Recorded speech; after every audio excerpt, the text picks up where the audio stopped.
Hello student, कैसे आप सभी और कैसे चल रही है आपकी तैयारी। उम्मीद करते हैं आपकी तैयारी बहुत अच्छे ढंग से चल रही होगी। आज का जो हमारा क्लास है, आज का हमारा टॉपिक है उत्तल दर्पण में F बराबर R/2 हम सिद्ध करने वाले हैं। इससे पिछले क्लास में हमने अवतल दर्पण में F बराबर R/2 हमने सिद्ध किया था। आज की क्लास में उत्तल दर्पण में F बराबर R/2 सिद्ध करेंगे। हम सबको पता है उत्तल दर्पण हो या अवतल दर्पण हो, दोनों में अगर F बराबर R/2 पूछता है तो ये 6 नंबर में पूछता है। और आपको बता देते हैं, आज के पूरे ये क्लास को देखते हो तो 6 नंबर आपके अंक पक्के हैं, 110% गारंटी है। कॉपी पेन लेके बैठे, इसका इमेज बनाए और साथ में बनाते चलिए, समझते चलिए। और अगर आप अच्छे समझ लेते हैं तो एग्जाम में अगर आता है तो आप 110% गारंटी है आप इसको सिद्ध करके आएंगे। हमें उम्मीद है कि अगर आप इस चैनल पे नए हैं, जरूर इसको सब्सक्राइब किए होंगे, इस चैनल को सब्सक्राइब किए होंगे, लाइक करिए, शेयर कीजिए। कमेंट्स में अगर समझ में आया तो जरूर लिखें, और नहीं भी आया तो भी लिखें, ठीक है। क्या नहीं है हम उसको समझाने का प्रयास करेंगे। तो चलिए बिना समय को बर्बाद किए इसको आज हम सॉल्व करते हैं, और बहुत ही कम समय में इसको हम सॉल्व करके आपको दिखाएंगे। चलिए, जैसे कि हम सभी को पता है, इसको सिद्ध करने के लिए उत्तल दर्पण में F बराबर R/2, इसके लिए हम एक इमेज बनाएंगे। तो इमेज के लिए हमने यहां पर, आप जानते हो ये उत्तल है क्योंकि इसका परावर्तक पृष्ठ बाहर की ओर वक्रित होगा, इसीलिए इसका रजतीत हम पीछे साइड से कर रहे हैं, पॉलिश। ये पॉलिश वाला सतह है ना। और हम सभी को ये भी मालूम है, एक सेकेंड, पहले हम क्या करेंगे, इसका प्रिंसिपल एक्सिस लेते हैं, प्रधान अक्ष।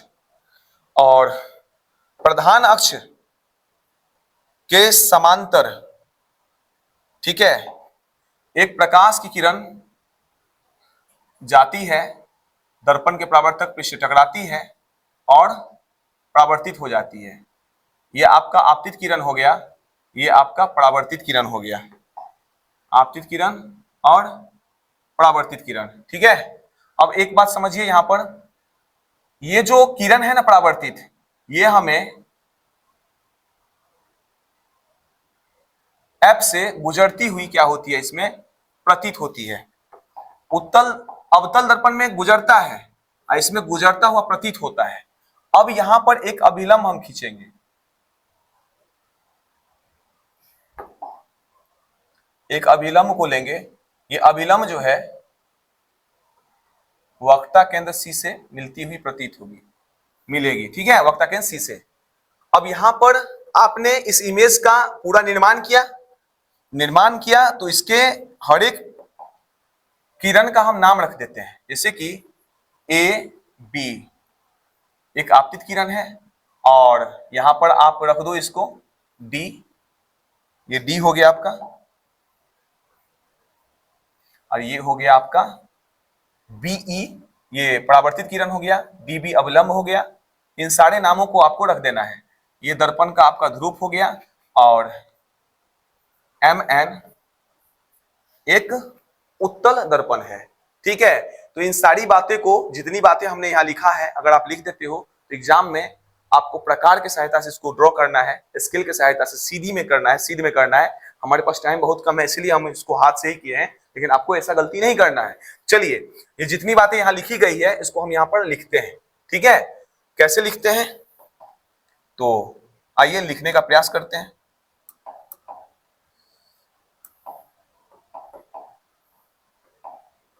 लिखेंगे, माना कि MN एक उत्तल दर्पण है, उत्तल दर्पण है जिसका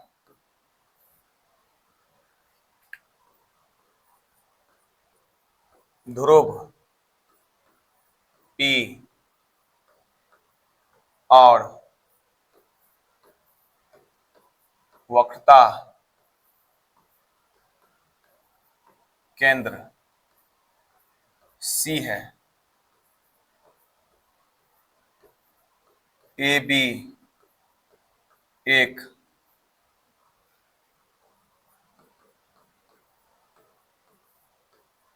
आपतित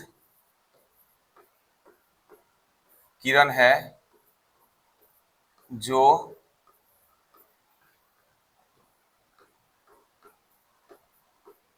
परावर्तन के बाद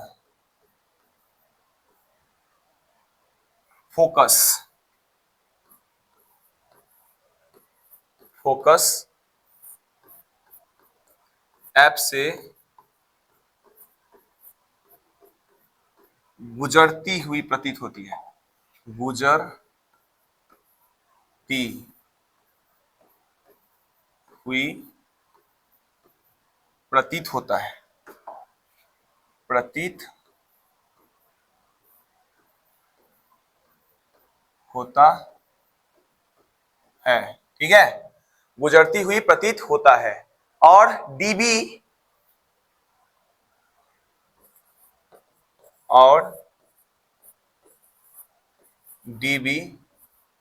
एक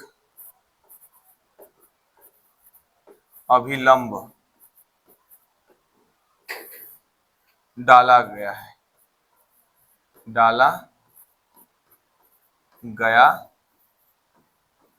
डीबी एक अभिलंब डाला गया है। अब देखिए जितनी बातें हैं यहाँ पे देख रहे हैं उसको लिखना है, लिखना जरूरी है।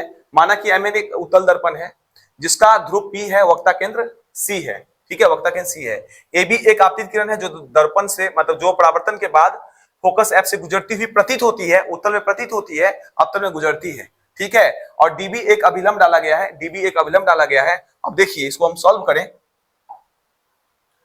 ठीक है, इसको हम अब क्या करते हैं तो सॉल्व करते हैं। तो आप लोग रेडी हैं? तो आप यहां पे ध्यान दीजिए, ये जो AB एक आपतित किरण दिख रहा है आपको, ये AB एक आपतित किरण है और DB अभिलंब है। तो आपतित किरण, ये परावर्तित किरण है, बीच में अभिलंब है, तो AB आपतित किरण और DB अभिलंब के साथ एक कोण बन रहा है जिसे हम कहते हैं आपतन कोण I, इंसिडेंट एंगल, ठीक है, इंसिडेंट कोण है, ठीक है, तो कोण I कहते हैं। और परावर्तित किरण अभिलंब के साथ जो कोण बनता है उसे R से लिखते हैं, रिफ्लेक्शन एंगल, ठीक है। तो यहां पे आप देखो ये जो है परावर्तित होती है, यानी ये कोण और ये कोण आप देख रहे हो ना, यानी कोण I बराबर कोण R। आप पढ़े हो प्रकाश के परावर्तन के नियम, प्रकाश के परावर्तन के नियम से कोण I बराबर कोण R आपने पढ़ा है, ठीक है, कोण I बराबर कोण R प्रकाश के परावर्तन के प्रथम नियम से, ठीक है, आपने इस चीज को पढ़ा है लेक्चर 1 में।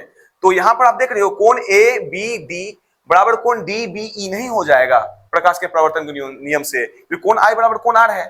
तो कोण I बराबर कोण R है तो कोण ABD या बराबर कोण DBE नहीं होगा, एकदम होगा, ठीक है, होगा कि नहीं होगा बताओ? तो आप बोलोगे सर जरूर होगा, क्यों नहीं होगा? अगर होगा तो यहां पे लिख दो, यहां पर आप लिखो, क्या लिखो? पहली बात तो लिखो प्रमाण, ठीक है, प्रमाण लिखने के बाद अब लिखो, क्या लिखो? कोण ABD, कोण ABD बराबर कोण लिखो DBE, लिखो DBE। और ये हुआ कैसे? तो परावर्तन के नियम से, परावर्तन के नियम से हुआ, ठीक है। समीकरण 1 मान लो, समीकरण 1 हमने मान लिया। कोण ABD बराबर कोण DBE, ये दोनों बातें आपको समझ में आया होगा। पहली बातें ABD जो है आपतन कोण है और DBE जो है परावर्तन कोण है, दोनों बराबर है प्रकाश के परावर्तन के नियम से। अब देखिए एक बात आपको हम समझाते हैं, गौर से ध्यान रखना, मैथ में आपने पढ़ा होगा, अगर इस तरह के कोण हैं इसे हम क्या कहते हैं? सम्मुख कोण। क्या कहते हैं? सम्मुख कोण, ठीक है। अब यहां पे आप गौर कर रहे हो, ध्यान से गौर करना, ये कोण तो आपको दिखा, बराबर हो गया। यहां पे एक कोण ये दिख रहा है आपको, तो बोलोगे हाँ सर दिख रहा है। अगर दिख रहा है तो आप देख रहे हो EF एक रेखा है, DC एक रेखा है और इस प्रकार काट रही है। तो इस प्रकार DBE कोण FBC दोनों जो है इस तरह के नहीं बना रहे हैं, यहाँ पे दोनों एंगल बना रहा है ना, तो दोनों एंगल बना रहा है, तो दोनों एंगल क्या है? बराबर है कि नहीं है? क्योंकि क्या है? सम्मुख कोण है, क्या है? सम्मुख कोण है, हमने मैथ में पढ़ा है। ठीक है, तो यहां पे लिखना है, क्या लिखना है? तो लिखना है कोण डी बी ई। क्या लिखना है? या आप तुम या जो है आप ये भी लिख सकते हो एफ बी सी, कोण एफ बी सी, पहले यही ले लो, कोण एफ बी सी बराबर कोण आप ले सकते हो, लिख लो डी बी ई लिख लो, डी बी ई लिख लो। ठीक है, अब देखिए क्यों सम्मुख कोण है, सम्मुख कोण है इसलिए हमने इस कोण को इस कोण के बराबर लिखा। ठीक है, अब लिखा तो इसको समीकरण नंबर 2 लिखिए, समीकरण नंबर 2। अब देखिए यहां पे ध्यान से देखिए, ध्यान से आपको ये दिखना है समीकरण 1 और 2 से, समीकरण 1 और 2 से क्या देख रहे हो? समीकरण 1 और 2 से क्या देख रहे हो? तो सर हम देख रहे हैं इसका दायां पक्ष जो है बराबर है, इसका दायां पक्ष बराबर है, ये कॉमन हो गया तो दायां पक्ष हटा दो। ठीक है, तो बचा कौन? तो सर यहां पे बचा ए बी डी बराबर कौन? एफ बी सी। सर इसको हम समीकरण 3 मान लेते हैं। बोलो बच्चों, होगा कि नहीं होगा? जल्दी बताओ। आप देखिए यहां पे इसका दायां साइड बराबर है तो कौन ए बी डी बराबर कौन है? एफ बी सी होगा कि नहीं होगा? यानी ए बी डी। ठीक है, ए बी डी देख रहे हो नहीं ध्यान से? कौन ए बी डी। ठीक है, बराबर कौन क्या हो जाएगा? F B C. क्या हो जाएगा? F B C. और यहां पे आप देख सकते हो एफ बी सी जो है, एफ बी सी जो है ये कौन डी बी ई के बराबर है, डी बी ई के बराबर है क्योंकि सम्मुख कोण है, इसलिए समीकरण 2 3 से कौन ए बी डी बराबर एफ बी सी कर दिया। बस इतना आप बात अगर आपने समझ लिया तो समझ लो कि 70 नहीं 80% आपने बात समझ लिया, 20% अभी बाकी है। ठीक है, 20% जो बाकी है इसको समझने के लिए एक बात और हमको आपको समझाना है। क्या समझाना है? एक बार गौर से एक बार और देखो देखिए आप ध्यान से देखिएगा, ये दो समांतर रेखा है। ठीक है, तो ए बी समांतर पीसी है कि नहीं है? ए बी एक समांतर रेखा है, पीसी जो है मतलब किसके समांतर है? ए बी समांतर पीसी है। ठीक है, ए बी समांतर पीसी है, इसीलिए यहां पर आप देखो एक दो समांतर रेखाओं को जब तो कोई तिर्यक रेखा काटती है ना, तो यहां पर इस प्रकार के जो कोण होते हैं ना, इसे हम कहते हैं संगत कोण। क्या कहते हैं? संगत कोण कहते हैं कि नहीं? असंगत कोण क्या होता है? बराबर होता है। तो ये दो समांतर रेखा है, इस दो समांतर रेखा को कौन काट रही है? तो सर यहाँ पे काट रही है, क्या काट रही है? ई एफ काट रही है। कौन काट रही है? ई एफ, है कि नहीं? तो दो समांतर रेखा को कौन काट रहा है? तो ई एफ काट रहा है। काट रहा है कि नहीं काट रहा है? सॉरी सॉरी सॉरी, ठीक है, यहाँ पे आप ये ले लो, ये डीसी ले लो। ठीक है, डीसी भी ले सकते हो, ई एफ भी ले सकते हो, लेकिन हमको बराबर क्या करना है? तो इस एंगल को बराबर करना है, इस एंगल को ना बराबर करना है, तो इस एंगल को बराबर करना है। तो ये जो आप देख रहे हो ना, ये अभिलंब है। ये क्या है? अभिलंब है। तो डीसी रेखा जो है इसको काट रही है। डीसी रेखा जब इसको काट रही है तो आप एक बात ध्यान दीजिए, ये एंगल ये एंगल ये एंगल, ये एक समांतर रेखा, ये आगे बढ़ाएंगे एक समांतर रेखा हो जाएगी दोनों, और इस प्रकार से ये रेखा इसको काट रही है। ये रेखा जो है अभिलंब जो वक्ता केंद्र पे, ये देखो अभिलंब जो वक्ता केंद्र पे मिल रही है, ये यहाँ के साथ, ये आपतित किरण के साथ जो यहाँ पे कोण बन रहा है, ये कोण बन रहा है, ये दोनों क्या है? संगत कोण है। दोनों क्या है? संगत कोण है। तो संगत कोण क्या होता है? बराबर होता है। संगत कोण क्या होता है? तो सर बराबर होता है। अब बराबर होता है तो यहाँ लिखने में कोई दिक्कत है क्या? तो नहीं, कोई लिखने में दिक्कत नहीं है। हम लिख सकते हैं ए बी डी। क्या लिख सकते हैं? कोण ए बी डी बराबर कोण हम लिख सकते हैं, क्या लिख सकते हैं? बी सी एफ बराबर कोण क्या लिख सकते हैं? बी सी एफ लिख सकते हैं। इसको मान लीजिए समीकरण नंबर 4। अब यहां पे ये भी लिख सकते हैं आप समीकरण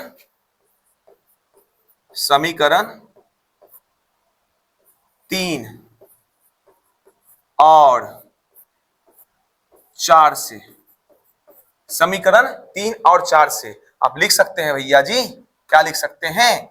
तो हम सर लिख सकते हैं कि आप यहाँ पे देखो, इसका जो दाया बायां पक्ष है ये ABD बराबर है, तो ये कॉमन हो जाएगा, तो बराबर क्या हो जाएगा, तो बराबर हो जाएगा कोण FBC, बराबर क्या हो जाएगा, कोण FBC, कोण FBC बराबर हो जाएगा कोण BCF, बराबर होगा कि नहीं होगा। इसको समीकरण नंबर आप 5 मान लो, FBC बराबर कोण BCF, बराबर कोण BCF, ये दोनों कोण बराबर कर लिया आपने, ये दोनों कोण क्या कर लिया, बराबर कर लिया।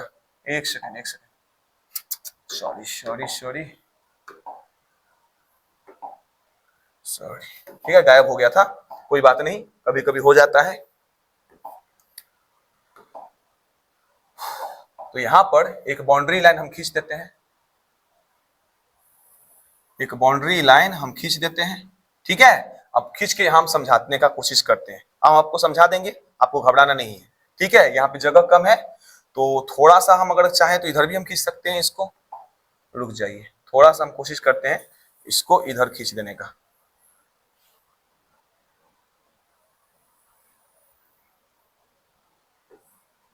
थोड़ा सा इसको हम पीछे खींच देते हैं ताकि अपने पास स्पेस का कोई दिक्कत नहीं रहे, ठीक है। अब यहां पर एक बाउंड्री लाइन के थ्रू आपको हम समझाते हैं, ध्यान से समझिएगा। देखिए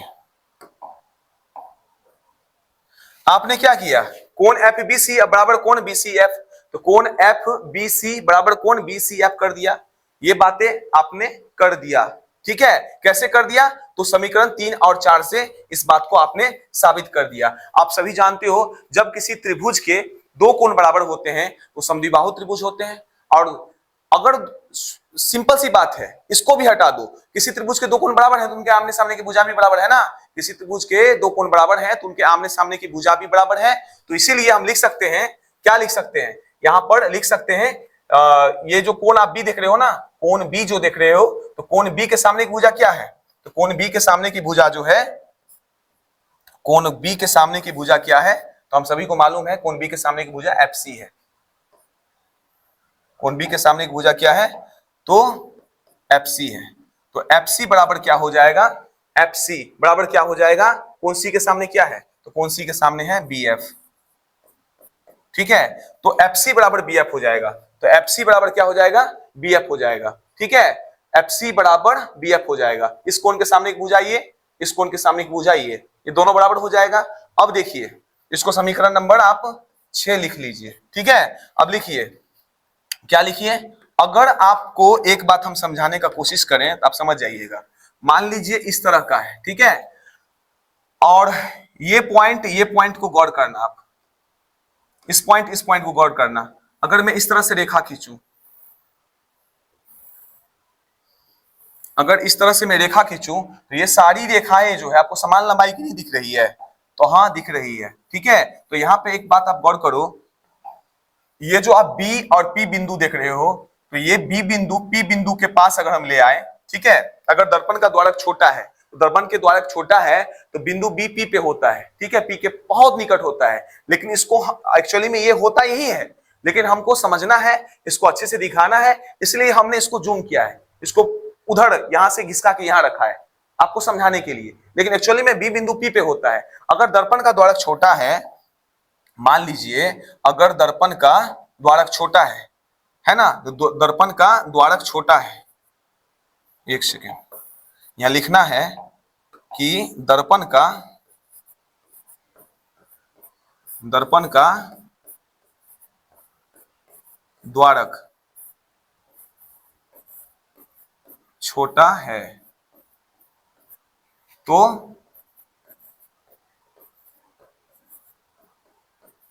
बिंदु B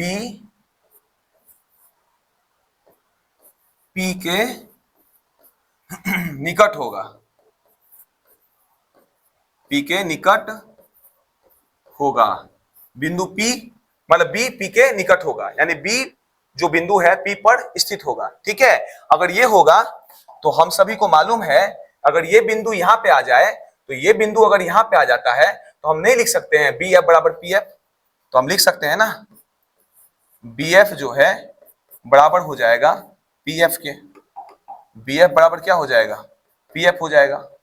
इसको हम लिख सकते हैं ना समीकरण नंबर 7, लिख सकते हैं कि नहीं लिख सकते हैं।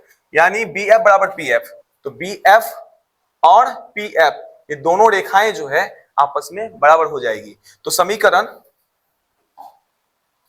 समीकरण जो है यहां पे आप लिख सकते हो, है कि नहीं, या नहीं भी लिखोगे तो चलेगा, क्योंकि बी एफ और पी एफ को हमने बराबर कर लिया। ठीक है, तो लिख लो, एक लाइन और लिख लो। ठीक है, लिखने में कोई हिचकिचाहट नहीं होना चाहिए, लिख सकते हो समीकरण, क्या लिख सकते हो, 6 और 7 से क्या लिख सकते हो, तो लिख सकते हो क्या, तो आप देख सकते हो ना बी एफ कॉमन हो जाएगा, तो एफ सी बराबर पी एफ, तो लिख सकते हो एफ सी बराबर क्या हो जाएगा, पी एफ हो जाएगा।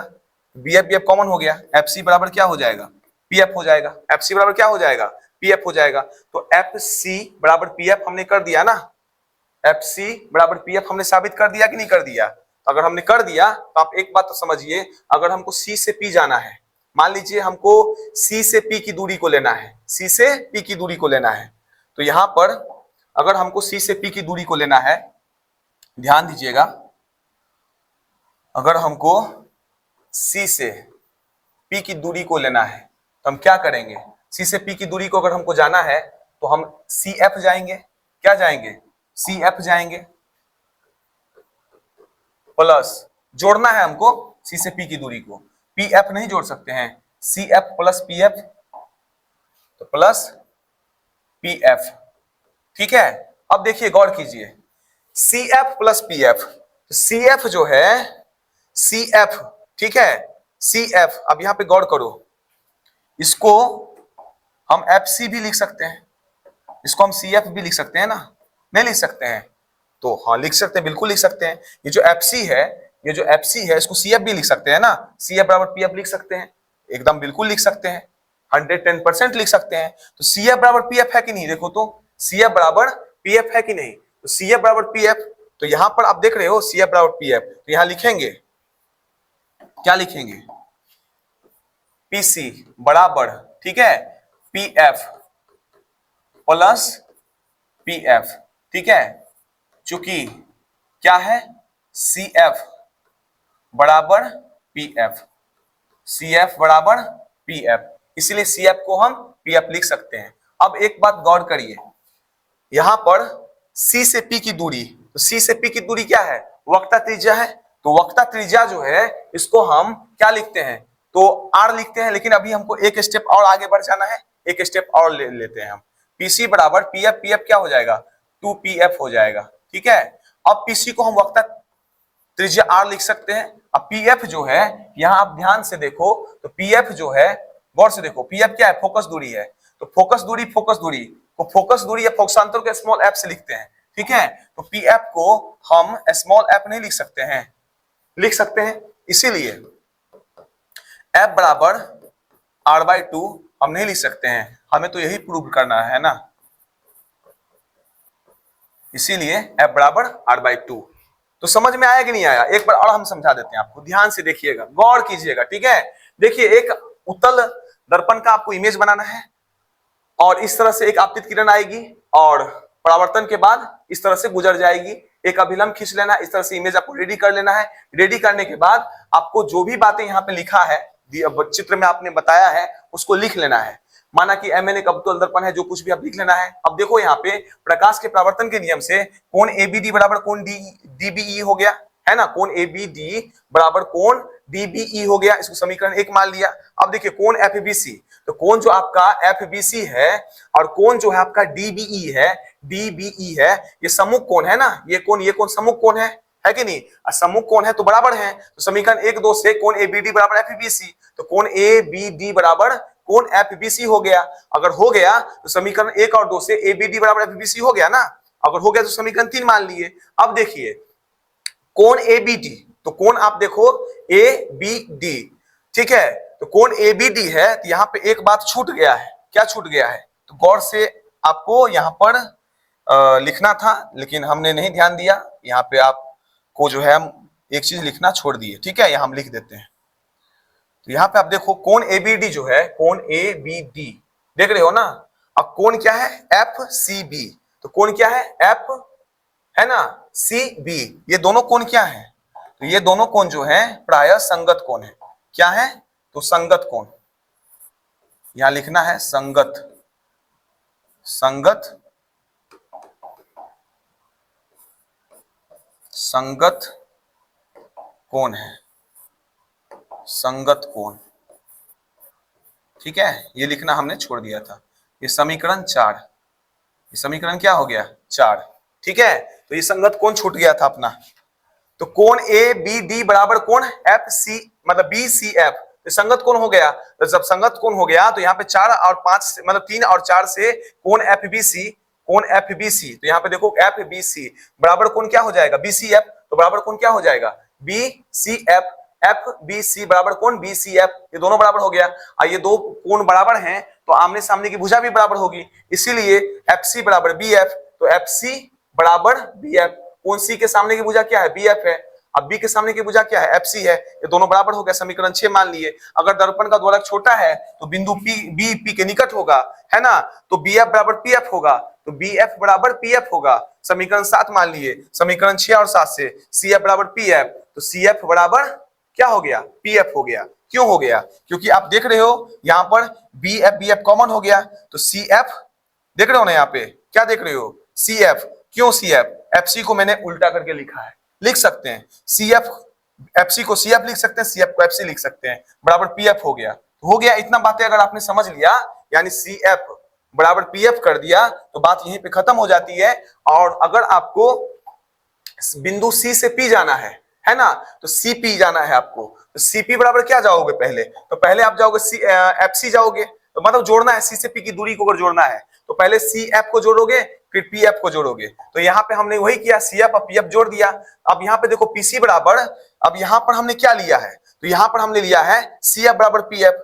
यहाँ पे क्या लिया है, सी एफ बराबर पी एफ। तो सी एफ बराबर पी एफ है तो सी एफ को पी एफ हमने लिखा, तो P F two P F हो गया। तो अब पीसी की दूरी जो होती है, पी से सी की दूरी जो होती है वक्रता त्रिज्या आर होती है। तो वक्रता त्रिज्या आर होती है तो आर बराबर 2f हो गया, इसलिए f बराबर r/2 प्रूफ हो गया। इसमें बहुत बड़ा कोई थोड़ी ना मान के चलिए महाभारत है। अगर आप इतना लिख देते हो तो आप एग्जाम के अंदर 6 नंबर पक्के समझिए। ठीक है, तो हम उम्मीद करते हैं आपको समझ में आया होगा। समझ में नहीं आया है कहीं भी तो कमेंट्स में जरूर लिखिए, है ना। मैं उसको समझाने की कोशिश करूंगा और उम्मीद करते हैं आपको समझ में आया है। चलिए फिर मिलते हैं नेक्स्ट क्लास में, तब तक के लिए धन्यवाद।